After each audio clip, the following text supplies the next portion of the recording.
Salut à tous, bienvenue sur cette nouvelle vidéo. Bienvenue également aux nouveaux sur la chaîne. On a atteint la barre symbolique des 100 abonnés, donc merci beaucoup pour ça. On a également atteint la barre des 1000 vues sur ma dernière vidéo, donc c'est juste incroyable. Donc merci 1000 fois pour ça. Maintenant, dernière vidéo de l'année 2023, et je vais vous parler des 5 faits qui ont marqué ce début de saison 2023-2024 dans le monde du football. C'est parti!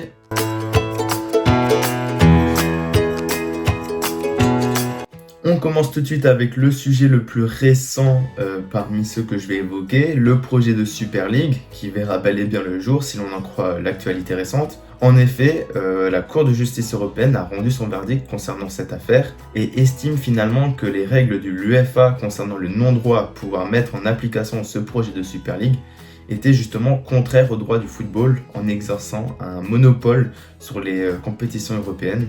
Que finalement les règles de l'UEFA relatives à l'autorisation de compétition de football étaient contraires aux droits de la concurrence, ce qui permet donc à l'association A22, promotrice du projet de Super League, de mettre en place la compétition. D'ailleurs, concernant le format de la compétition, celle-ci a bien changé depuis la première version du projet en 2021, puisque auparavant elle consistait à des confrontations entre les plus grands clubs européens dans une ligue dite fermée. Mais dans la nouvelle structure du projet, créée en octobre 2022, on parle pour la toute première fois d'une nouvelle compétition européenne ouverte. Concernant le format, on retrouve une compétition avec 64 équipes réparties en 3 ligues, sans membres permanents, disent-ils, avec un système de promotion et de relégation. À titre perso, je n'aime pas trop ce projet pour la simple et bonne raison que, prenons l'exemple de Lens qui a joué la Ligue des Champions cette année, contre notamment Arsenal. Dans le projet de Super League qui a été énoncé, Lens, en terminant deuxième, n'aurait eu accès qu'à la Blue League, soit la 3e division.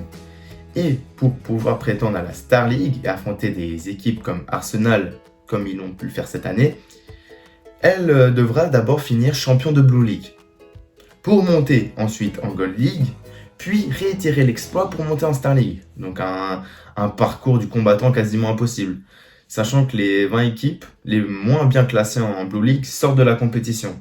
Donc, à la limite, si je devais trouver un point positif, c'est que finalement tu peux avoir un plus grand nombre d'équipes d'un même championnat qui peuvent participer, contrairement aux 4-5 équipes qu'on retrouve régulièrement dans toutes les compétitions européennes. Mais malgré tout, on sait tous que ça ne va que renforcer la présence d'équipes de Première Ligue, de Bundesliga, de Liga, et que justement ça va éliminer toutes les équipes qu'on retrouve par exemple en Belgique, même en France, ou encore aux Pays-Bas.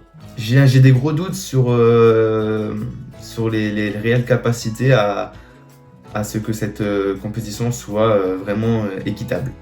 Enfin, pour terminer là-dessus, il y a déjà un très grand nombre de grands clubs européens qui ont montré leur opposition au projet en question, comme le PSG, l'Inter Milan, l'AS Roma, et les deux Manchester aussi.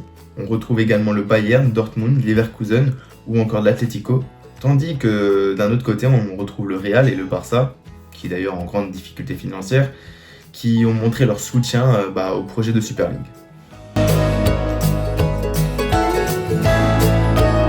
Après, pour rester en Espagne, en second fait marquant, on retrouve les débuts fantastiques de Jude Bellingham avec le Real Madrid. Portant le célèbre numéro 5 de Zidane lorsqu'il évoluait dans ce même club et jouant tous les deux au même poste, quasiment au même poste, bien que le football ait beaucoup évolué depuis. À 20 ans et pour ses premiers mois à Madrid, le milieu anglais en est déjà à 17 buts et 5 passes décisives, toutes compétitions confondues, en 21 matchs seulement. On connaissait son talent, mais je pense qu'on ne s'imaginait pas qu'il pouvait être déjà autant décisif alors qu'il vient d'arriver. On sait et on connaît toute la complexité autour de l'intégration dans la Liga, etc., notamment au niveau des médias, aussi de l'approche par rapport à sa nouvelle équipe. Lui qui a déjà marqué l'histoire du club en marquant un doublé lors du fameux Classico, d'abord d'une magnifique frappe de 25 mètres venant égaliser, avant de donner la victoire aux siens à la 92e minute. Lui qui a également obtenu le trophée Copa venant récompenser le meilleur jeune joueur de moins de 21 ans sur la saison 2022-2023, mais également le Golden Boy du meilleur jeune footballeur d'Europe en 2023. Autant dire que l'année 2023 aura été une année réussie pour Jude Bellingham, Bien que les supporters de Dortmund n'oublient pas le titre raté à la dernière journée contre Mayence, à domicile qui plus est, ce qui aurait pu lui permettre de vraiment partir en légende, en héros du B4B. Si l'on fait un peu également la rétrospective de l'année 2023, on peut aussi noter la très bonne année de Antoine Griezmann. Le Français a réalisé une année juste incroyable, bien qu'il n'ait remporté aucun trophée collectif et individuel. Mais en tout cas, sa première partie de saison est juste remarquable, puisqu'il est redevenu un joueur plus qu'incontournable du 11 de Diego Simeone, en enchaînant le plus de matchs possible et en étant en plus de ça super décisif, avec 17 buts et 2 passes décisives en 24 matchs, toutes compétitions confondues cette saison. En plus, il est devenu récemment le co-meilleur buteur de l'histoire de l'Atlético de Madrid avec 173 buts, soit autant de buts que Luis Aragonés, et on espère pour lui qu'il arrivera à dépasser ce record, bien que je pense que ça sera d'ici peu de temps. Ensuite, comment ne pas évoquer le 8e ballon d'or du meilleur joueur de tous les temps, qui n'est d'autre que Lionel Andrés Messi. Lui qui est rentré encore un peu plus dans l'histoire du football le 30 octobre dernier au Théâtre du Châtelet à Paris, obtenant son 8e ballon d'or devant Erling Haaland qui a fini 2e ou encore Kylian Mbappé qui lui a fini sur la dernière marche du podium. Lors de la cérémonie, Léo Messi marque encore un peu plus sa suprématie en étant le joueur le plus titré de l'histoire du ballon d'or, et de loin, en creusant l'écart avec notamment Cristiano Ronaldo qui lui en reste à 5 ballons d'or et qui se classe 2e parmi les joueurs les plus titrés du Ballon d'Or. Bien que ces deux derniers Ballons d'Or en 2021 et en 2023 aient été un peu controversés par certains, en cause ses prestations qui seraient moins impressionnantes, mais aussi le fait qu'il n'ait pas remporté de trophée majeur avec son club, comme l'a pu faire cette saison Erling Haaland avec Manchester City, en remportant la Ligue des Champions, la Première Ligue et la Coupe. Donc en réalisant un triplé historique pour le club de Manchester. Malgré tout, cela n'enlève en rien la légende qu'est et que sera éternellement Lionel Messi. La Coupe du Monde qu'il aura obtenue avec l'Argentine fin 2022 au Qatar sonnera comme une consécration pour l'ensemble de sa carrière. Et ce dernier ballon d'or est la récompense logique après avoir réalisé un tel exploit et quelque chose de si grand dans le monde du football, mais également pour son pays. Pour continuer, j'aimerais mettre un point d'honneur à deux équipes qu'on n'attendait pas du tout à avoir si bien classées dans leurs championnats respectifs et qui plus est produisent un jeu super attractif, le genre de belle histoire que tout fan de football apprécie. Je parle bien évidemment de l'équipe de Brest et de l'équipe de Bologne, toutes deux étant classées 4e de leur championnat, donc Brest en Ligue 1 et Bologne en Serie A, qui font mentir tous les pronostics en venant jouer les troubles fêtes pour les places européennes, en se mêlant aux plus grandes équipes de leur championnat. D'un côté, on retrouve Éric Roy, entraîneur de Brest depuis janvier 2023, à la suite de l'éviction de Michel Der-Zakarian. Il parvient à maintenir le club en Ligue 1 et est prolongé au poste d'entraîneur en juillet dernier jusqu'en 2025. La suite, on la connaît, 9 victoires, 4 nuls, 4 défaites en 17 matchs de Ligue 1 cette saison, et une 4e place plus que méritée, emmenée notamment par des Del Castillo, par Jérémy Ledouaron, Pierre Lesmelou ou encore Brendan Chardonnay, ainsi que tout le reste de l'équipe. Brest est vraiment une des grosses surprises de ce début de saison. De l'autre côté, on a cette fois-ci un visage connu de la Ligue 1 puisque l'entraîneur en question est passé par le PSG au début de l'ère Qatari. En effet, on retrouve Thiago Motta, lui qui a connu des débuts difficiles en tant qu'entraîneur après avoir débuté glorieusement malgré tout avec les U19 du PSG. La suite fut plus délicate puisqu'il n'a pu rester que 10 matchs sur le banc du Genoa avec seulement 2 petites victoires, ce qui n'a pas pu empêcher le club de descendre en Série B en 2019. Ensuite, en 2021, il retrouve un poste d'entraîneur à la Spezia, mais là encore c'est compliqué avec seulement 11 victoires en 40 matchs. Et le club décide de rompre son contrat alors qu'il lui reste encore 2 années devant lui. Et enfin, le 10 septembre 2022, il est nommé entraîneur de Bologne, remplaçant Sinisa Milajovic. Après une première saison plutôt bonne, avec 13 victoires, 9 nuls et 10 défaites en 32 matchs de championnat, et une 9e place plus que respectable. La saison en cours ne fait que confirmer pour l'instant les belles promesses de la première saison, en venant donc se positionner 4e devant notamment l'AS Rome, le Napoli, l'Atalanta ou encore la Lazio. Emmené par une attaque composée de Saelmakers, Endoy et surtout Zirkzee, qui a déjà 7 buts et 2 passes décisives cette saison.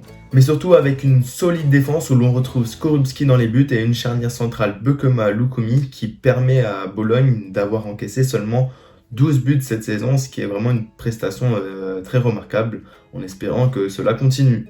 Je vais aussi citer le travail d'Unai Emery à Aston Villa, qui se place à la 3e place de EPL à seulement 1 point d'Arsenal, qui est leader du championnat. Lui qui est arrivé le 24 octobre 2022 à la suite de l'éviction de Steven Gerrard, qui avait déjà réussi la saison passée à faire passer Aston de la lutte pour le maintien aux places européennes. Et cette première partie de saison ne fait que confirmer que Emery fait partie des meilleurs entraîneurs du monde actuellement. En espérant que ces équipes tiennent sur toute la longueur de la saison et continuent de venir titiller les places européennes pour pourquoi pas être les grosses surprises de la saison.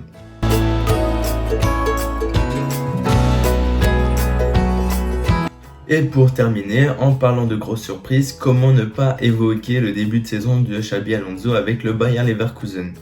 Le Bayer qui a donc fini champion d'automne en Bundesliga devant le Bayern, mais surtout, les hommes de Xabi Alonso ont fini invaincus sur cette première partie de saison, toutes compétitions confondues. Pas une seule défaite en match officiel.